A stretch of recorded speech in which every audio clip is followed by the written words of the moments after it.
আচ্ছা দাদা, এই যে আমরা দেখতে পাচ্ছি এখানে কি করছো এটা তুমি? এটা যেটা আমাদের একদম সবথেকে পুরনো আর প্রাচীন পদ্ধতি। আচ্ছা। এটা ঘরের ধান। আচ্ছা, এইটা কি সবথেকে পুরনো প্রাচীন পদ্ধতি, তাই তো? হ্যাঁ, আচ্ছা এটাই এই সবথেকে পুরনো প্রাচীন পদ্ধতি। আচ্ছা এই পদ্ধতিতে তোমরা মানে এটা কি একদম করছো? নিট, একদম পুরো বাঙালি পদ্ধতি। বাঙালি পদ্ধতি। বাঙালি পদ্ধতি। কোনো আধুনিক মেশিন নেই, তাই তো? আধুনিক মেশিনে এখানে কোনো রকম কোনো অন্তত বাড়ির খাওয়ার জন্য, ঠিক আছে, যারা সাধারণ মানুষ আছে, ওই যে আদিবাসী যারা আছে, তারপরে সাধারণ মানুষ যারা আছে, যারা ধান চাষ টাস করেন, তো তাদের জীবিকা এইভাবেই চলে। আচ্ছা, চাল এইভাবেই তৈরি হয়, আচ্ছা। ঠিক আছে।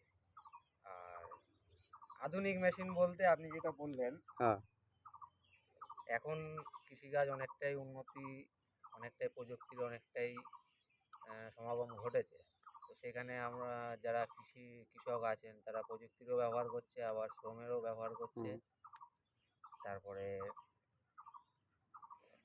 আহ, এবার এখন যা ওয়েদার পরিস্থিতি দেখতে পাচ্ছেন, সেখানে 10 মিনিট বাইরে থাকা যায়, খুব মুশকিল, যা খুব অত্যাধিক গরম মুশকিল। পড়ছে।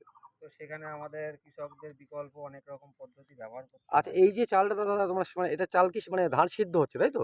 হ্যাঁ, হ্যাঁ, আচ্ছা এইটা তো পুরো একদম সম্পূর্ণ যেটুকু বলতে পারি ভেজাল মুক্ত। মানে নিজেদের খাওয়ার জন্য এটা তোমরা করো, তাই তো?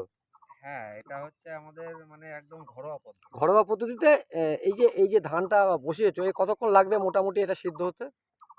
এটা এই যতক্ষণ ধরেন, এখন আমাদের এটা হচ্ছে আমাদের ২ সেদ্ধ চাল, ঠিক হুম, আছে? ২ সিদ্ধ মানে দুবার হবে?